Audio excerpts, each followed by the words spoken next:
tengo derecho a, bueno, ese es nuestro tema, Andrea, Paola, el tengo derecho a eh, reconocimientos en el sector laboral, porque empiezan ya a ponerse las primeras cartas sobre la mesa para hablar de reforma laboral. Así que oído trabajadores, conéctense ya con nosotros porque Paola nos trae las primeras pinceladas de lo que podría ser las propuestas para una reforma que impacte la vida de todos los trabajadores en el país.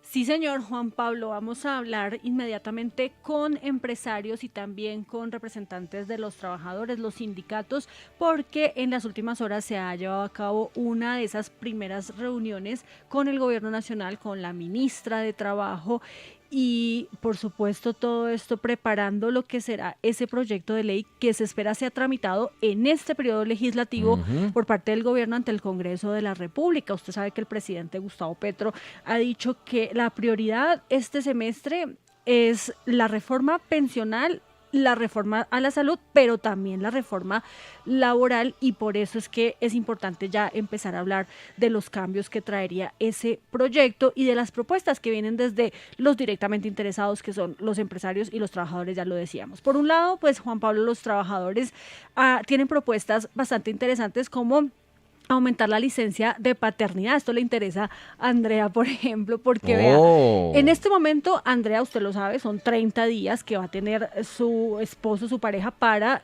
acompañarla una vez nazca su bebé. Esa es la licencia que hoy tienen los hombres, los padres. Pero lo que proponen los sindicatos es que aumente a 12 semanas. Esto sería pues un tiempo más 3 meses amplio. casi. 3 meses y pues sería muy importante también para poder acompañar el proceso del nacimiento de los hijos. También Hmm. proponen. Sí, Andrea, ¿le gusta pero la idea? Sí. Sí. Pero claro, imagínense cómo no. Pero tengo una duda, porque tengo entendido que se había ampliado a 2 semanas, 14 días después de que eran 8 y después de que antes, mucho antes, pues eran solamente 2 días. Pero usted me dice que 30. En este momento está en 30 días, sí señora, un mes exacto tiene el padre para poder disfrutar de la licencia de paternidad.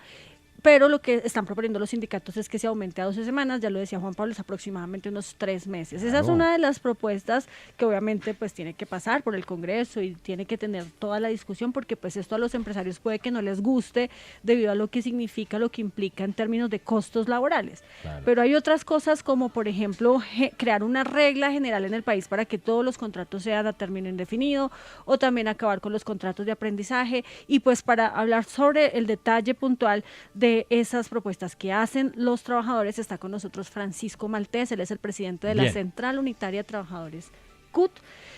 Señor Francisco, gracias por estar aquí con nosotros en Sigue la W y bueno, ¿qué nos puede contar sobre estas propuestas? ¿Qué otras cosas trae la iniciativa de los trabajadores y qué tan viable es que el gobierno y los empresarios lo acepten? Buenas tardes, muy amables, muchas gracias por la invitación. El día de ayer la PUL, la CTC y la CGT hemos presentado un articulado de lo que consideramos es una parte de la reforma laboral. La otra parte de la reforma laboral son 8 proyectos de decreto que presentamos al gobierno el 8 de septiembre, 12 proyectos de ley y los criterios generales que deben de ir en el Plan Nacional de Desarrollo. Es decir, nuestra agenda tiene 5 componentes: decretos, leyes, criterios para el Plan Nacional de Desarrollo, elementos de voluntad política del dominador y quinto, el articulado que presentamos el día de ayer. El eje central de nuestro articulado tiene que ver con atacar los graves problemas que hay en el mundo del trabajo, como es la informalidad laboral, la violación a la libertad sindical y el desempleo. Entonces, estamos planteando que los contratos de trabajo de aquellas personas que cumplen funciones inherentes al ADN de la empresa sean contratos de trabajo a término indefinido o una relación legal y reglamentaria en el sector público. Segundo, creemos que se debe construir una política de trabajo decente, concertada, por supuesto, para ampliar los puestos de trabajo, cumpliendo el principio de sostenibilidad que dice los Objetivos de Desarrollo Sostenible, el punto octavo. Y tercero, creemos que hay que promover el derecho fundamental a la libertad sindical en Colombia. Sí. También está con nosotros la presidenta de ACOPI, el gremio de las pequeñas y medianas empresas, porque vamos a ir conociendo, Juan Pablo, una y una de las propuestas que hacen ambas partes. Rosemary Quintero es la líder de este gremio. Doctora, gracias por estar con nosotros. Y bueno, ¿cuál cree usted o con cuál propuesta de las que hicieron ayer los empresarios quiere que arranquemos, que sea como la más fuerte, la más importante y la que más tendría en su momento tal vez una discusión, un debate amplio en el Congreso de la República? Sí, muchas gracias por el espacio. Nosotros, pensando precisamente en los trabajadores, hay un tema que es complejo y es la estabilidad laboral reforzada. Personas que tienen unas condiciones y que las juntas de calificación se demoran hasta más de 300 días para definir su situación. Nosotros estamos convencidos que esta reforma es una gran oportunidad para que se defina objetivamente el concepto de debilidad manifiesta y se tome la decisión respectiva, y en ese sentido facilita la situación para el trabajador, para que vaya a vivir en mejores condiciones y en tranquilidad, y también para el sector empresarial. Esa es una de las más importantes, y sin embargo para las MIPYMES también toma mucha relevancia en esta reforma unas condiciones diferenciales para trabajar lo que es la informalidad. En la micro, que es el tejido empresarial más representativo, el 90%, estamos convencidos que pudiéramos generar mejor empleo en mejores condiciones si se ayudan con ciertos instrumentos que hoy existen, simplemente es alinearlos para ser mucho más formales. Vuelvo con Francisco Martés, presidente de la CUT, de la Central Unitaria de Trabajadores, porque, don Francisco, mire que dentro de los cambios o dentro de los clamores que hay, y por eso nuestro numeral Tengo Derecho a, y yo quiero ahorita detenerme a leer algunos comentarios para que usted nos diga si eso está o no contemplado, o si a ustedes le parece que eso o no viable, y lo mismo con Rosemary Quintero, presidenta de ACOPI, pero quiero detenerme con usted a hablar de los dominicales, porque he visto que algunas personas dicen queremos recuperar los dominicales, y yo tenía entendido, don Francisco, que los dominicales pues siguen intactos y hay un recargo que se sigue pagando por parte de las empresas.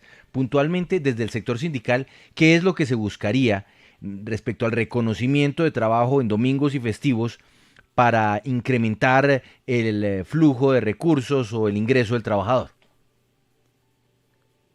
Han sucedido varias reformas laborales que han disminuido los derechos de los trabajadores con el argumento de que si se disminuye el costo del salario, se aumenta el empleo. Resulta que eso no es cierto. Han sucedido reformas y la tasa de desempleo está pegada siempre al 10% y la informalidad laboral siempre pegada al 60%. Entonces no es cierto que disminuir salario genera empleo. Además, necesitamos que haya justicia social, justicia laboral, y en la propuesta de reforma que hemos radicado el articulado el día de ayer, estamos solicitando que los recargos nocturnos se paguen desde las 6 de la tarde hasta las 6 de la mañana, y por supuesto los dominicales se paguen triple y no doble, porque hoy se están pagando, se está reconociendo solamente el recargo nocturno con una hora menos. Entonces necesitamos que se pague desde las 6 hasta las 6 de la mañana, y el dominical o festivo triple y no doble. Es decir, volver a las condiciones que estaban antes de la ley 789. Le traslado esta misma inquietud a Rosemary Quintero, presidenta de ACOPI, que es el gremio de los micro, pequeños y medianos empresarios. Un cambio como este, hablar de ampliar el horario del recargo nocturno, pasar a un pago triple del recargo dominical, ¿es o no un problema para el empresario, sobre todo para los pequeños empresarios? Claro que sí es un problema. Nosotros tenemos hoy unas condiciones que tienen mucha incertidumbre alrededor, pero adicional nosotros no debemos pensar solamente en recuperar el horario diurno de 6 a 6, sino que si hay que restablecer un derecho, eso debe tener en una situación que se defina en una reforma, una gradualidad, porque sería muy complejo para el sector empresarial. Pero también hay un elemento que debe analizarse y no ha sido la costumbre de Colombia. Los sectores todos no tienen el mismo desempeño y no funcionan de la misma manera.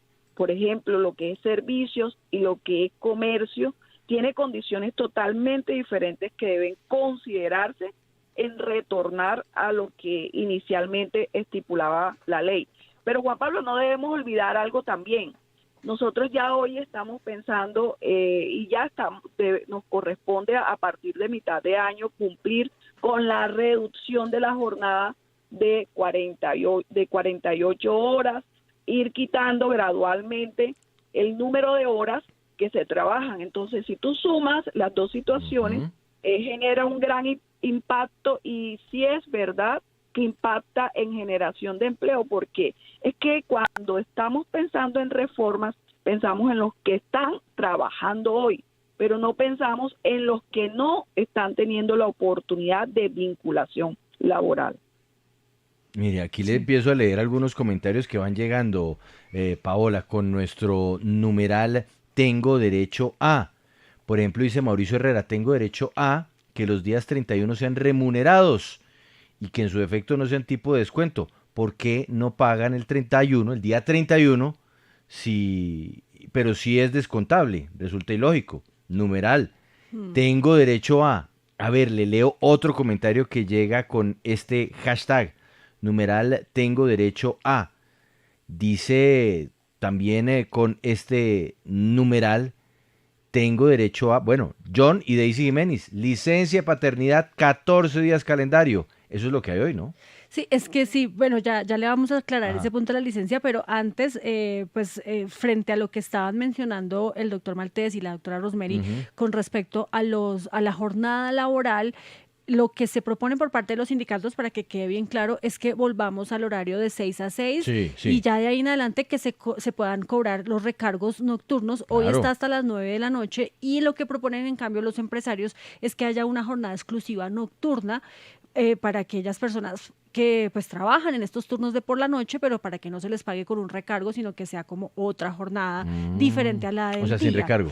Sí, eso va a ser uno de los puntos más Mire, álgidos del debate en el le, Congreso de la República, seguramente. le leo otro comentario, el de José Coronado, que dice, numeral, tengo derecho a no más contratos obra o labor. Eso deben acabarlo. Sí, señor. Y bueno, sobre el tema de la licencia de paternidad, sí, aquí ya voy a hacer una aclaración porque estaba ilusionando a Andrea de, de los 30 Los días, 30 días. pero no, tiene razón Andrea, el año 2021 la ley amplió de 8 a 2 semanas la licencia de paternidad para los hombres.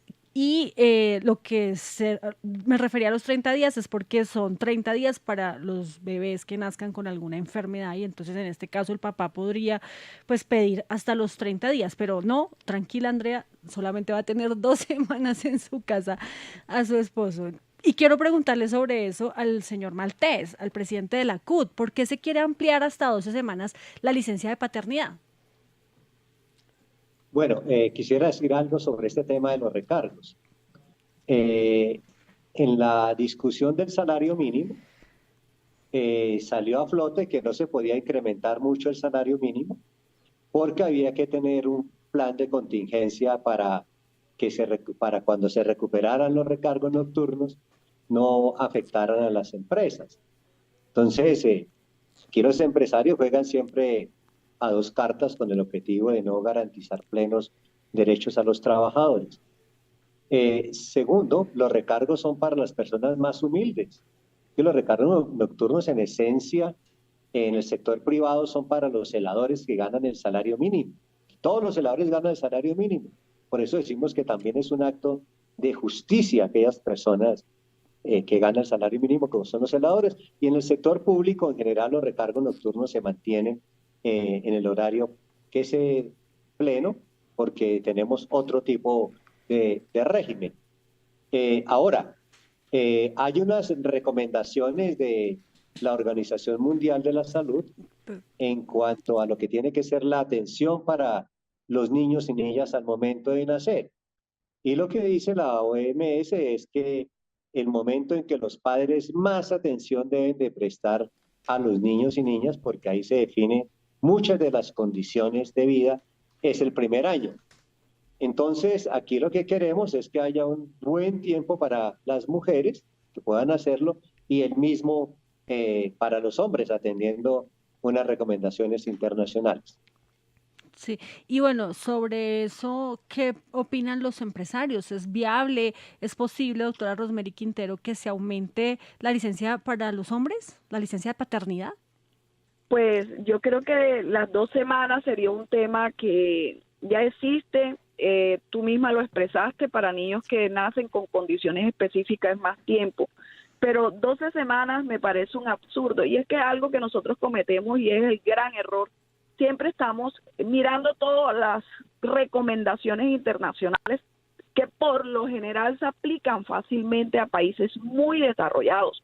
Colombia no alcanza un nivel de desarrollo mayor precisamente porque nosotros tenemos todo un sistema legislativo en general, no estoy hablando solamente del tema laboral, muy complejo. Y nosotros aquí para ser empresas realmente con posibilidades de crecimiento mayor, es bastante limitado cuando nos comparamos con otros. Entonces yo diría, hombre, sí hay que analizar si no es suficiente las 2 semanas, pero proponer un cambio tan drástico, ¿y qué pasa? Esa persona lo asimila a un sistema porque para eso se aporta a la seguridad. Pero ¿qué pasa al interior de la empresa cuando esa persona desempeña un cargo de gran importancia, así sea a nivel operativo, a nivel de mandos medio o gerencial? ¿Qué pasa con esas funciones de esa persona? Traemos y contratamos a otra persona, pero hay un proceso de inducción, hay una curva de aprendizaje y eso afecta de una u otra manera productividad y termina todo convirtiéndose en un factor excluyente a la hora de tomar decisiones para vincular nuevo personal. Mire, dice con nuestro numeral, tengo derecho a, dice arroba, uy, este es complicado. Dice arroba perris13, numeral, tengo derecho a un salario digno siendo profesional. Es increíble que un call center pague más por contestar llamadas que una empresa o un profesional que se mata años en una universidad. O dice el Minarca, suponga que un conjunto residencial emplea 3 celadores en el turno nocturno. ¿Qué pasa si se aumenta el recargo nocturno? El conjunto residencial va a pasar de 3 a 2 celadores, numeral tengo derecho a. Bueno, eso ya es como para el análisis también de el impacto de una medida como esta. Mauricio, adelante, lo escucha Francisco Maltés de la Central Unitaria de Trabajadores y Rosemary Quintero de la Asociación Colombiana de Micro, Pequeñas y Medianas Empresas. Señor Maltés, otra de las propuestas que ustedes tienen es el contrato de aprendizaje. Este es uno de los contratos que ha generado polémica porque muchas veces no se paga a estas personas. ¿En qué consiste ese contrato laboral que ustedes están proponiendo acá para que se garantice que estas personas reciban salario, también reciban seguridad social y demás obligaciones, además de un derecho a una negociación colectiva? Bueno, quisiera decir que cumplir con estándares internacionales no es un error. Es una obligación de los estados cumplir las recomendaciones internacionales. Y en el caso de Colombia hay muchas recomendaciones internacionales en materia de derechos humanos y laborales, porque aquí se ha presentado una violación sistemática a los derechos laborales. Y el código que nosotros tenemos, el código laboral, es un código de hace 70 años que se hizo sin la participación de los trabajadores y trabajadoras, apelando al estado de excepción, al estado de sitio en su momento. Entonces, hoy lo que queremos es poner a tono la normatividad nacional con la normatividad internacional, porque Colombia hace parte de la OIT. Sobre el tema del contrato de aprendizaje, esto hace parte de la ley 789, y lo que estamos planteando es que en los contratos de aprendizaje y en particular en el caso del SENA, debe haber un contrato de trabajo, debe haber una relación laboral entre el aprendiz y la empresa donde desempeñe las funciones y tener derecho, por supuesto, a las condiciones, a una remuneración. Nosotros decimos, hay que arrancar con el 50 o 75%, depende de las condiciones, porque es un trabajador.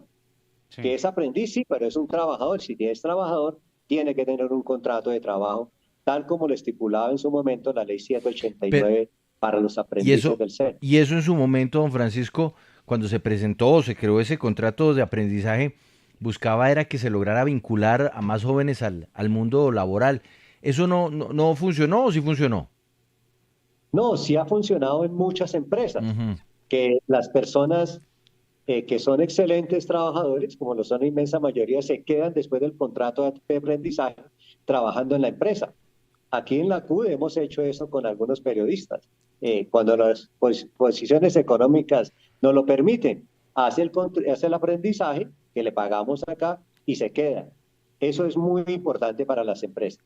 Señora Rosemary Quintero, ¿usted qué opina de esta propuesta? O sea, ¿está de acuerdo con que este contrato de aprendizaje se dé en esas condiciones? Nosotros en el país tenemos un sistema y posibilidades de contratación y cada uno tiene un objetivo específico y es muy especializado. En el caso del contrato de aprendizaje, lo que se busca es la oportunidad del joven en proceso de formación que surta un efecto de formación con un ingreso que es del 50%, porque eso hay que mencionarlo. Cuando se está formando tiene el 50%. Cuando va a etapa productiva es el 75% del salario mínimo más EPS y riesgos laborales. En ese sentido, yo estoy convencida que si nosotros tomamos cuántas empresas prefieren monetizar, ahí hay un gran respaldo de información que dice que nosotros no debemos hacer cambios en el contrato de aprendizaje y asimilarlo a contratos laborales. Antes, por el contrario, eso desvirtúa el objetivo por el cual se determinó un contrato de aprendizaje. Y ahí es que incentivar también a las empresas a mayor vinculación de aprendices y no monetización. Tengo derecho, escribe Loren Melo, numeral tengo derecho a que las empresas call center paguen todo, prestaciones que prometen cuando se firma un contrato. Se están aprovechando de los trabajadores jóvenes para explotarlos. Numeral tengo derecho a, dice Acast G. Numeral tengo derecho a que los funcionarios no sean estigmatizados y tratados como muebles en las empresas por tener una enfermedad. Andrea, la escuchan nuestros invitados. Sí, presidente de la CUD, yo quiero preguntarle, bueno, ya el gobierno tiene en el escritorio de la ministra, ustedes le pudieron entregar esas propuestas, pero ¿ha habido alguna retroalimentación, sobre todo teniendo en cuenta que ustedes pues fueron muy activos en la campaña de Gustavo Petro y él como candidato pues también se mostró muy receptivo frente a esas propuestas de los sindicatos? Entonces quiero preguntarle si ya el gobierno les ha dado algunas pistas en lo que está de acuerdo y las líneas rojas que tal vez tienen que empezar a negociar. ¿Qué les dice el gobierno frente a estas propuestas? Bueno, el presidente Gustavo Petro ha dicho que la reforma laboral y pensional tiene que ser concertada con el movimiento sindical. A diferencia de lo que pasó en el año 2019, que el gobierno de Duque pretendió meternos una reforma laboral y pensional a los gorrazos. Y de ahí surgió el estallido social.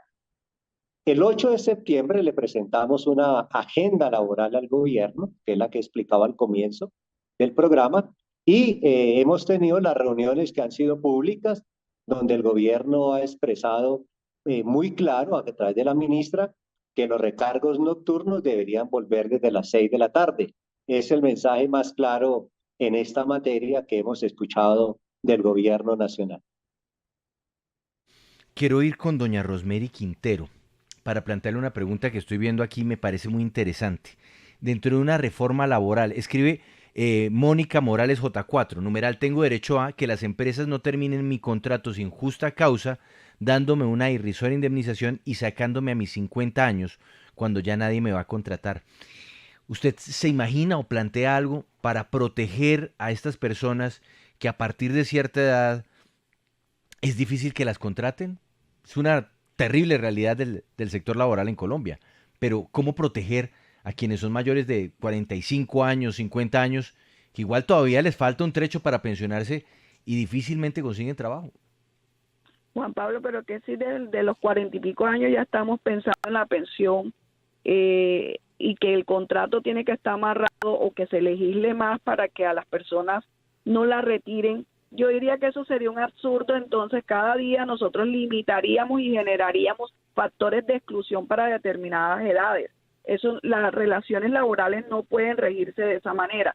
Uno tendría, y le diría a Mónica cuáles son las condiciones de la empresa, pero también yo como trabajador, cómo me estoy desempeñando, si ha habido reestructuraciones. Son circunstancias, pero eso no es lo que generalmente ocurre al interior de las empresas, porque hay un error que se comete y siempre se piensa que el empleador está pensando en retirar. Y cuando nosotros tenemos trabajadores, los trabajadores nuestros con el conocimiento son un activo muy importante para la productividad y los buenos resultados de la empresa. O sea, cuando tomamos decisiones porque corresponde tomar las decisiones, muchas son dolorosas, las tomamos con dificultad, pero corresponde en algunas ocasiones hacerlo. Mire Paola, de @Pacho1705, numeral, tengo derecho a no más contratos garrote para médicos y demás personal de salud, sin prestaciones, sin vacaciones, sin aumentos de salario. Ese va a ser un tema seguramente también que se Importante. discuta, y es el tema de los contratos de prestación de servicios. Como usted puede ver, Juan Pablo, en esta conversación pues están muy divididas las opiniones entre los empresarios y los trabajadores, y seguramente así va a ser en el debate que ya se adelante en el Congreso, pero quiero terminar preguntándole al señor Francisco Maltés de la CUT, representante de los trabajadores, pues ¿cómo han pensado ustedes plantear ese tema de la eliminación de los contratos por prestación de servicios? Pero además ustedes hablan de crear una regla general en Colombia para que todas las personas tengan contrato a término indefinido. Eso sí va a estar bastante complicado, ¿no? Bueno, quisiera decir antes de responder esa pregunta que nosotros estamos planteando que la indemnización por despido sea de 45 días cuando uno tiene menos de un año, y de ahí en adelante por cada año se aumenten 15 días la indemnización por despido, es decir, derogar ese articulado de la Ley 789. Sobre la pregunta, hay que decir que sobre Colombia pesan varias recomendaciones de la OIT, de la OCDE, del Departamento de Asuntos Laborales y Sociales de la OCDE, del Departamento de Trabajo de los Estados Unidos, de Canadá, de la Unión Europea, sobre la necesidad de regularizar a los trabajadores y trabajadoras. Y dice la Constitución Política que prima la realidad sobre la formalidad. Y hay muchas sentencias de la Corte Constitucional que hablan al respecto de que cuando un trabajador o trabajadora cumpla funciones permanentes de una fábrica, de una entidad pública, cumpla relaciones inherentes a la médula de la entidad, tenga una relación a través de un contrato de trabajo, y en el sector público a través de una relación legal y reglamentaria. En este tiempo se ha hablado más del sector público, donde hay cerca de 1.200.000 trabajadores a través de contratos de prestación de servicios. En el sector privado hay muchísimos más. Entonces aquí lo que necesitamos es concertar un plan con el gobierno y con los empresarios para ir vinculando a estas personas de forma progresiva a las entidades públicas o al Estado.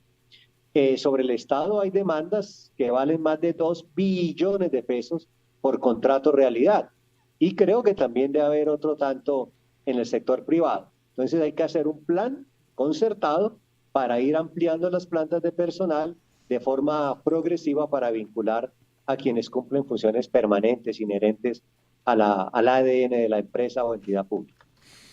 Pues don Francisco Maltés, de la Central Unitaria de Trabajadores, muchas gracias por estar con nosotros en Sigue la W. Una buena tarde. Muchas gracias, muy amables por la invitación. Y a Rosemary Quintero, presidenta de ACOPI, el gremio de micro, pequeños y medianos empresarios. Gracias, buena tarde. Buena tarde, un fuerte abrazo. Paola, el tema va a ser de suma importancia, de gran trascendencia, porque además pues, puede cambiar el escenario laboral para los colombianos. Y por eso esta, que es una de las 3 grandes reformas que se plantea en este periodo legislativo por parte del gobierno, será un debate de altísimo interés. Hoy era apenas un abrebocas con algunas de las cartas que se destapan de lado y lado, trabajadores y empleadores. Así es, importante escuchar, Juan Pablo, a la ministra de Trabajo. Difícil que hable, ¿no? Exacto, imagínense, no, en medio de este debate y en el de la reforma pensional, y todavía no hemos podido saber qué piensa o qué están preparando por parte del gobierno y cuándo, sobre todo cuándo, porque es que, como ya lo decíamos, hay 3 reformas muy importantes que se van a presentar en este periodo legislativo y pues los tiempos sí van a alcanzar. Vamos a ver. Hacemos una pausa, sigue la W, en segundos nos vamos a Barrancabermeja y también estaremos en instantes con la historia de Valentina Tres Palacios porque nos vamos a ir a Panamá. Ya volvemos, sigue la W.